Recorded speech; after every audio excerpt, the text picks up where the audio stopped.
నోట్ల రద్దుపై చర్చకు పట్టుపట్టిన విపక్షాల ఆందోళన మధ్యే క్వశ్చన్ అవర్ జరుగుతోంది లోక్సభలో. లైవ్ చూద్దాం.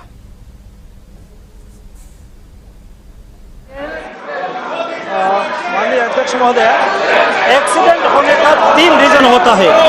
एक, जब केयरलेस होकर व्हीकल चलाते हैं वैसी स्थिति में एक्सीडेंट होने का संभव होता है. दूसरा, जो रास्तेदार है जो रास्ता क्रॉस करते हैं वैसे लोग बेदरकार रहे और बिना देखे रोड क्रॉस करने की कोशिश करें, वैसी स्थिति में एक्सीडेंट हो जाता है.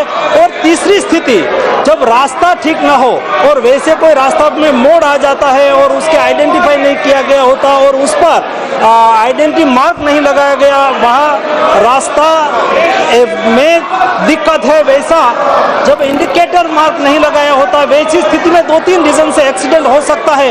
और वैसे यहाँ जो माननीय सदस्य जी ने बताया है कि तेलंगाना में जो गांव में एक्सीडेंट हो रहा है और वहाँ हम चाहते हैं कि देश में ऐसी कोई भी घटना ना हो, और ऐसे क्योंकि हम वो भी जानते हैं और इसलिए ही हम वो मेजर स्टेप लेने के लिए तैयार हुए हैं. क्योंकि युवा लोग हैं जो व्हीकल चलाने वाले लोग हैं, घर में परिवार में कोई व्यक्ति कमाने वाले होते हैं और उसके आधार पर घर चलता होता है और वो एक्सीडेंट में उसका डेथ हो जाने से उसका परिवार बर्बाद हो जाता है. वैसी स्थिति में वो बर्बादी का भोग किसी को ना बनना पड़े, इसलिए वहाँ जो माननीय सदस्य जी ने बताया वहाँ हम तपास करेंगे और कोई आवश्यकता होगी तो हम अवश्य वो कार्य पूर्ण करेंगे. Question number 22, doctor Bharati Ben Shah. Question number 22, madam. Laid on the table of the house. Thank you madam. वैसे तो माननीय मंत्री जी ने हमारे क्वेश्चन का अच्छे से उत्तर दे दिया है, हम संतुष्ट भी है. लेकिन मैं मेरी कॉन्स्टिट्यूंसी भावनगर के लिए एक प्रश्न उठाना चाहती हूँ मैडम. हमारा भावनगर है पूरा कोस्टल एरिया है और वहाँ लिग्नाइट, बॉक्साइट और बेंटोनाइट की खनन हो रही है. जब ये माइनिंग का खनन होता है किसी भी मिनरल का, तो एक खनन बहुत गहरा होने की वजह से जो समुद्री पानी है वो जो मीठे भूजल के स्रोत है उनको बिगाड़ देता है और समुद्री पानी अंदर जमीन के अंदर चला आता है. इसकी वजह से मैडम हमारे क्षेत्र में जो कोस्टल एरिया की जो लैंड है वो पहले बहुत अच्छी थी, लेकिन अब हजारों हेक्टर लैंड है वो बिगड़ गई है. उनका भूजल का लेयर पूरा बिगड़ गया है और इसकी वजह से वो जमीन अब खेती लायक भी नहीं रही है, पानी पीने के लायक भी नहीं रहा है. मैं माननीय मंत्री जी से पूछना चाहती हूँ कि हमारे इलाके में से हजारों की संख्या में लोग माइग्रेट भी हो रहे हैं, तो ये भूजल का लेयर, मीठा जल वैसे ही बना रहे और ये बिल्कुल समुद्री जल से बिगड़े ना, इसके लिए ये जो माइनिंग कंपनियां हैं या तो सरकार कोई भी ऐसा कदम उठाना चाहती है जिसकी वजह से ये भूजल पीने के लायक और खेती के लायक बना रहे. Thank you madam. बहुत अच्छा प्रश्न उठाया माननीय सदस्य ने. अध्यक्ष महोदय, आपके माध्यम से पहले तो मैं बताऊं कि ये इतना अच्छा प्रश्न है. पहली बार देश में जो इलीगल माइनिंग होता है, खनन का काम अवैध होता है, उसके लिए मोदी सरकार ने इतने ठोस कदम उठाए हैं. MNPR एक्ट जब अमेंड हुआ तब जो पहले इतने वर्षों से पुरानी सरकारों ने नहीं किया था, 6 महीने के बदले 5 साल का कानूनी प्रावधान, जेल का 50,000 से 5 लाख, इस प्रकार के जो कई कदम उठाए हैं उससे अवैध माइनिंग बंद हो. मैं समझता हूँ अभी भी डिमोनेटाइजेशन का कदम पूरा सदन ने उसको सम्मान देना चाहिए प्रधानमंत्री मोदी जी का, जिन्होंने अवैध माइनिंग से पाया हुआ काले धन पे प्रहार किया है. और मैं समझता हूँ सभी माननीय सदस्य भी एग्री करेंगे कि अवैध माइनिंग में काले धन का इस्तेमाल होता है, उसमें भ्रष्टाचार होता है और गरीब लोगों को दिखता है कि अवैध माइनिंग को रोकने के लिए पहली बार मोदी सरकार ने इतने ठोस कदम उठाए हैं. जहाँ तक भावनगर के विषय है, हमने सभी खननों के मालिकों को, खननों की कंपनी को चौकन्ने किया है कि पानी खराब नहीं हो, पानी के ऊपर पर्यावरण के पूरे नियम लगाए जाए, ये सब आइन राज्य सरकार के अंतर्गत चलती है। मैं गुजरात की राज्य सरकार से बातचीत करके भावनगर की इस समस्या के बारे में पूरे कदम उठवाऊंगा। प्लीज डिस्कशन चाहते हो तो please go to your seat, they are ready to discuss. वो चर्चा के लिए तैयार है सरकार, आप चर्चा नहीं चाहते हो तो बात अलग है। ये सेकंड। Thank you madam. हमारे गुजरात में पंचमहाल डिस्ट्रिक्ट में शिवराजपुर के इलाका है और छोटा उदयपुर का वो कवाड़ तहसील में कड़ी पानी इलाका में, ये पंचमहाल में मैगनीज का और कड़ी पानी के इलाके में फ्लोरोस्पार का बड़ी मात्रा में जत्था उपलब्ध है। जब हम आज़ाद नहीं हुए थे इसके पहले ये जत्था, ये जो खनिज है उनका खनन होता रहता था और हम अच्छे से उनका उपयोग भी कर रहे थे। लेकिन आज़ादी के बाद किसी न किसी कारणवश ये खनन नहीं हो रहा है और इसका उपयोग भी नहीं हो रहा है। मैडम, ये इतनी भारी मात्रा में है वहाँ पे कि अभी 100 साल तक उपलब्ध रहे इतना जत्था जमीन के अंदर बड़ा पड़ा हुआ है। मैं माननीय मंत्री जी से ये पूछना चाहती हूँ और जानना चाहती हूँ कि हमारे गुजरात में ये जो कीमती खनिज है उनके निकालने के लिए कोई कदम उठा रहे हैं या नहीं। Thank you. अध्यक्ष महोदय, इस पंचमहल इलाके का एक्सप्लोरेशन हम करवा के उसकी जो फाइंडिंग्स है उसके हिसाब से नीलामी, पारदर्शी नीलामी से इन खननों को भी सौंपेंगे।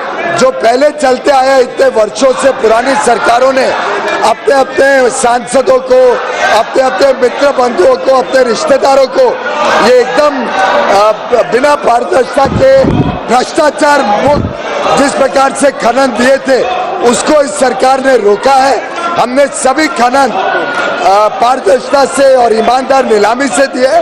आगे भी उस इलाके का पूरा लेके एक्सप्लोरेशन करके इसको भी ईमानदार तरीके से पारदर्शिता से नीलामी से दिया जाएगा। Professor Chintamani Malviya ji. Question number 22 madam. Question हो गया। अध्यक्ष महोदया,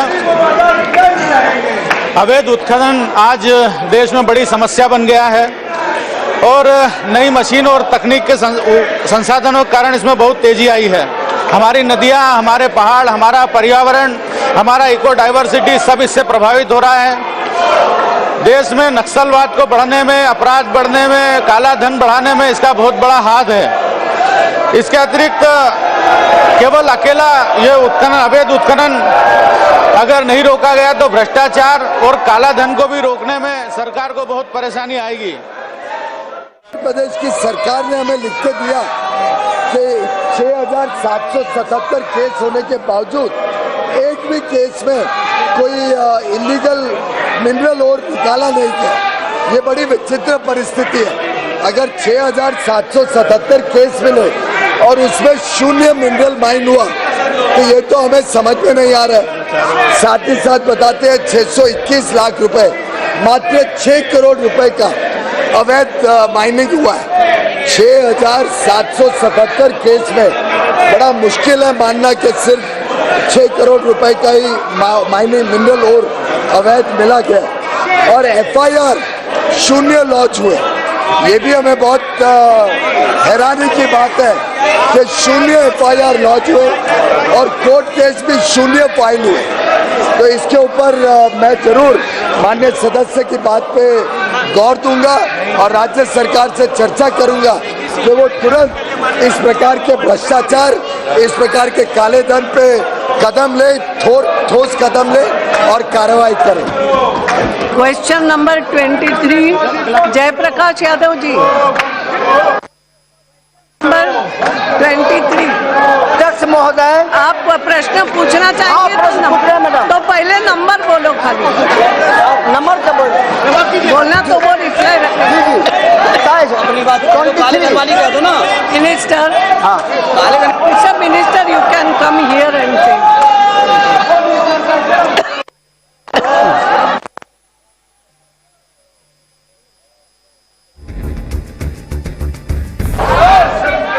जयप्रकाश जी 1 मिनट रुको। Yes, A statement is placed on the table of the thank you. Yes Jayaprakash ji, प्रश्न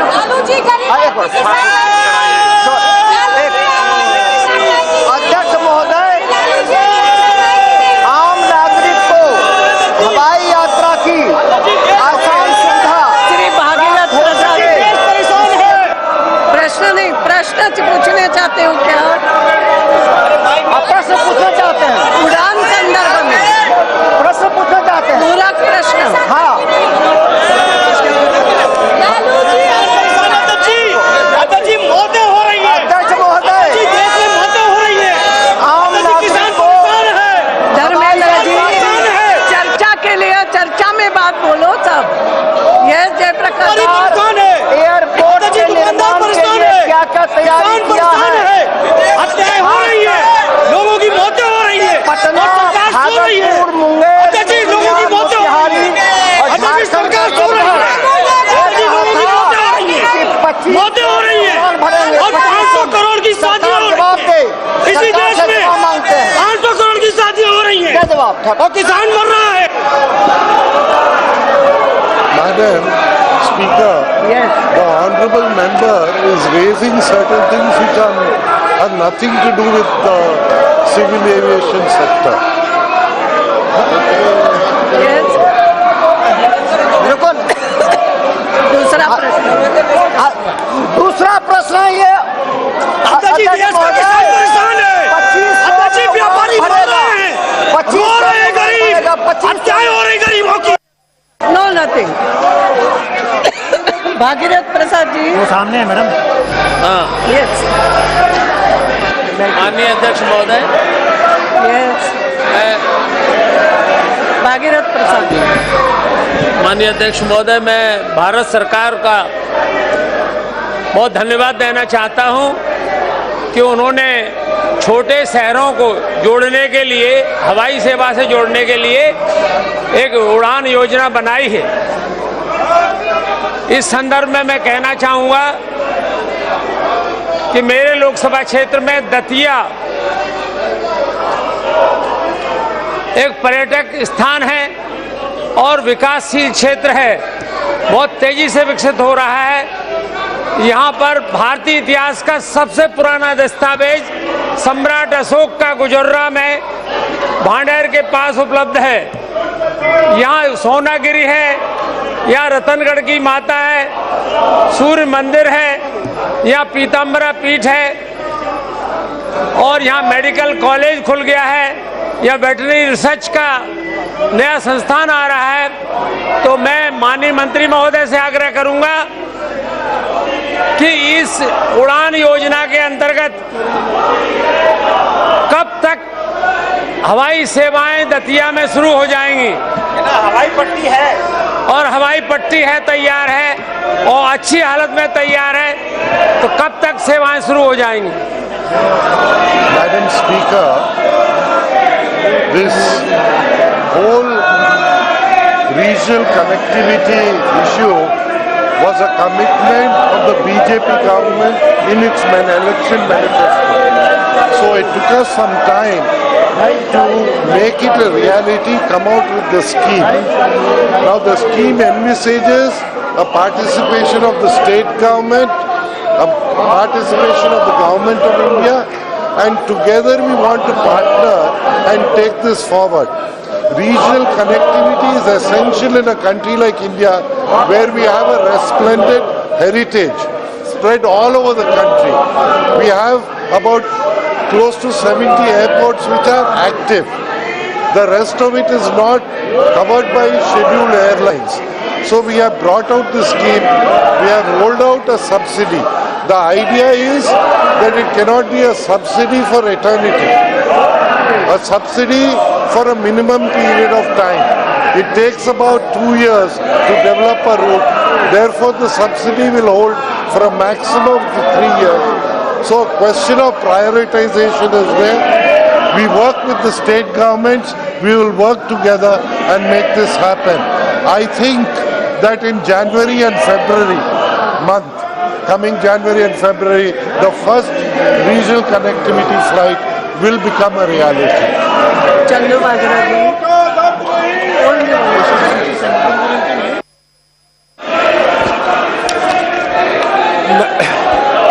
मैडम स्पीकर, मैं आपके माध्यम से पहले तो माननीय मंत्री जी को बधाई देना चाहता हूं कि आम नागरिक को हवाई सफर के लिए जो उड़े देश का आम नागरिक, ये जो संकल्प लिया सरकार ने बहुत अच्छा है। मैं समझता हूं कि रीजनल कनेक्टिविटी स्कीम के तहत एक बहुत अच्छा सुझाव है मेरा। गुरु गोविंद सिंह जी का 350वां जन्म दिवस मनाया जा रहा है राष्ट्रीय पद्धर पे। गुरु गोविंद सिंह जी पटना से चलकर श्री आनंदपुर साहब आए, श्री आनंदपुर साहब से नांदेड़ साहब गए। क्या माननीय मंत्री जी ये कनेक्टिविटी जोड़ सकते हैं? पटना से लेकर श्री आनंदपुर साहब जो साहिबजादा अजीत सिंह, जो गुरु गोविंद सिंह जी के बड़े सुपुत्र चमकौर साहब शहीद हुए थे, उनके नाम पे एसएस नगर मोहाली एयरपोर्ट बना हुआ है। पटना से चलकर मोहाली, मोहाली से चलकर नांदेड़ साहब, ये एक सर्किट बनेगा। गुरु गोविंद सिंह जी को ग्रेट ट्रिब्यूट भी होगी और देश के लोगों को बहुत इसका भला होगा। क्या ये सर्किट बनाने के लिए तैयार है? मैं माननीय मंत्री जानना चाहता हूँ। Madam, on aviation side, we encourage all pilgrim circuits, tourism circuits, for which purpose we will work closely with all the state governments and also the tourism department. The idea is we have a very rich and resplendent heritage and we need to harness this, and we are working on it. ED Rai Thank you, Madam. I must again congratulate the NDA government for coming up with this wonderful scheme of UDAN and this regional connectivity. My specific question, Madam, is regard to the Pakyong Airport in Gangtok, which needs to be connected in this UDAN scheme. I would request the Minister through you to tell this House when this would be effected and when can the people of India go to the beautiful state of Sikkim through UDAN. The concerned airport is getting ready, and as soon as it's ready, we work with the state government and together we will partner with them, subsidize the scheme for a limited period of time and open up the splendor of that state. Madam, we have a lot of states with a lot of beauty also, natural beauty, and we have to develop tourism. There's a lot of disposable income available in the country and we need to harness it to generate employment at all levels, particularly at local levels. So we are at it. We inform through you to the honorable member that we are at it. Dilip Gandhi button on करो। देश में सबसे बड़ा संस्थान है साईं बाबा और वहाँ के एयरपोर्ट के लिए आपने सब कुछ व्यवस्था की है और अभी वहाँ पैसों की कोई कमी नहीं है। इनके पास जितना काला धन होगा वो साईं बाबा के तिजोरी में लाके डाल दे ताकि वहाँ का एयरपोर्ट जल्दी से जल्दी बन जाएगा। और क्यों तो संस्थान पूरा पैसा देने को तैयार है, तो आप जल्दी से जल्द कभी एयरपोर्ट बना रहे।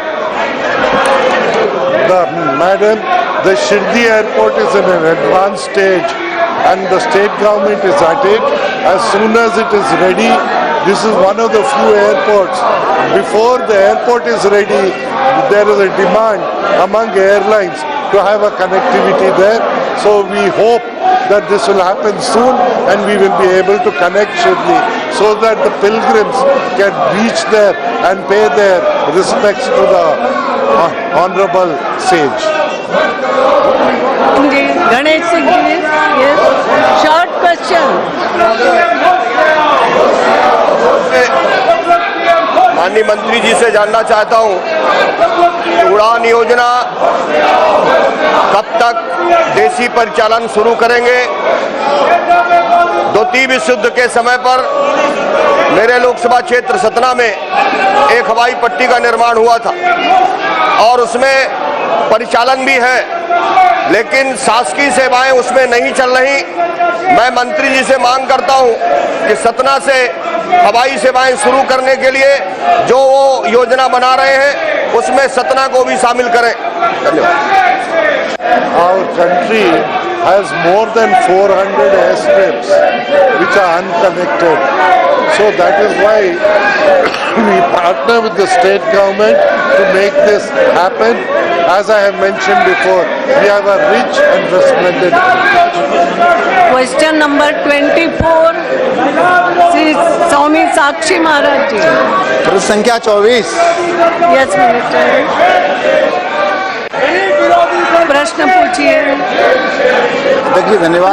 Please go to your seat if you want discussion. सबसे पहले मैं ऑन डिस्कशन यू हैव माननीय मंत्री जी का हृदय से धन्यवाद करूंगा कि उन्होंने मेरे प्रश्न का उत्तर बहुत ही विस्तार से दिया है, परंतु सरकार द्वारा यथा परिकल्पित 2022 तक, जैसा कि प्रधानमंत्री जी की महत्वाकांक्षा है सबका विकास, सबका साथ, सबको आवास, तो सबको आवास इस योजना के अंतर्गत पैसा तो रिलीज किया गया है, परंतु प्रदेशों की जो गति है वो कछुआ की चाल से चल रही है, आवास बन नहीं पा रहे हैं। दूसरा मैं ये पूछना चाहूँगा कि आपने डिटेल तो दिया है कि प्रदेश को इतना पैसा दिया, पर उस पैसे का सही उपयोग हुआ या नहीं हुआ, स्थिति जस की तस है। तो जो पैसा दिया जाता है उसका प्रदेशों में सही उपयोग हो, इसके लिए सरकार की क्या योजना है? माननीय अध्यक्ष महोदय, माननीय सदस्य ने आगामी जो प्रधानमंत्री आवास योजना है उसके बारे में जानना चाहा है। मैं आपको के माध्यम से सदस्य को अनुरोध करना चाहता हूं कि अभी तक जो पूर्व में योजना थी वह योजना के अंतर्गत 408.93 लाख मकान स्वीकृत किए गए, जिसमें 373.93 लाख मकान पूर्ण हुए हैं और अपूर्ण मकान अभी 33 लाख बचे हैं, जिसमें 17 लाख हमने पूरे कर लिए हैं, 18 लाख अभी पूरे होने हैं। आप सबको ध्यान में है कि पूर्व की जो आवास योजना थी उसमें कई प्रकार की विसंगतियां थी। उसमें व्यक्ति के लिए पर्याप्त वित्तीय सहायता नहीं थी, आकार भी बहुत कम था और जिस प्रकार की सुविधाएं सामान्य तौर पर होनी चाहिए एक आवास में उसका भी अभाव था। वह आवास के लिए कोई टेक्निकल सपोर्ट नहीं था, इसलिए हितग्राही जैसा भी बनाता था वैसा बनाता था और उस मकान को टिकाऊ मकान नहीं कह सकते। और इसलिए जब प्रधानमंत्री नरेंद्र मोदी जी ने सबका साथ, सबका विकास और सबको आवास की बात कही, तो 23 मार्च 2016 को मंत्रिमंडल ने प्रधानमंत्री ग्रामीण आवास योजना का सृजन किया। इस योजना के अंतर्गत 2022 तक सभी लोगों को आवास मिल जाए यह सुनिश्चित करने का प्रयास किया। और मुझे ये कहते हुए प्रसन्नता है कि 2019 तक इन 3 वर्षों में 1 करोड़ मकान बनाकर हम लोग देने वाले हैं और इस योजना का जो शुभारंभ है वो 20 तारीख को आगरा में प्रधानमंत्री जी करने वाले हैं, 20 नवंबर को करने वाले हैं और इसके बाद ये योजना प्रारंभ हो जाएगी। और माननीय अध्यक्ष महोदय, इस योजना में हम लोगों ने पहले जो 20 मीटर आकार था उस आकार को बढ़ाकर 25 मीटर किया है। पहले 70,000 रुपये की वित्तीय सहायता दी जाती थी, अब हम लोग 1,20,000 मैदानी क्षेत्र को दे रहे हैं और 1,30,000 पर्वतीय क्षेत्र और नॉर्थ ईस्ट के क्षेत्रों को दे रहे हैं। और इसी के साथ उस घर में शौचालय हो 12,000 रुपया स्वच्छता अभियान से उसे दे रहे हैं और 18,000 मनरेगा 90-95 दिन की जो मजदूरी है उसके हिसाब से 18,000 वो दे रहे हैं। कुल मिला के एक आवास के लिए 1.5 लाख रुपए तक की वित्तीय सहायता देने का प्रावधान हम लोगों ने किया है। 20 नवंबर को ये योजना प्रधानमंत्री जी शुभारंभ कर देंगे। इस योजना के अंतर्गत 13,000 करोड़ रुपया राज्यों को दिया जा चुका है। नीचे सारी मीटिंग्स हो गई हैं, राजमिस्त्रियों का प्रशिक्षण हो गया है, तकनीकी सपोर्ट हम दे रहे हैं और इस हिसाब से जब ये योजना प्रारंभ होगी तो हम इस वित्तीय वर्ष में 33 लाख मकान बनाए और आने वाले 2 वित्तीय वर्ष जो है उसमें 33,50,000 मकान ऐसे करके बनाए। ऐसे 2019 वित्तीय वर्ष तक 1 करोड़ मकान पूर्ण करने का सरकार का इरादा है, जिसको निश्चित रूप से हम प्राप्त कर लेंगे। माननीय अध्यक्ष जी, मैं आपके माध्यम से माननीय मंत्री से पूछना चाहूँगा, इनके उत्तर में से ही एक प्रश्न निकल करके आता है।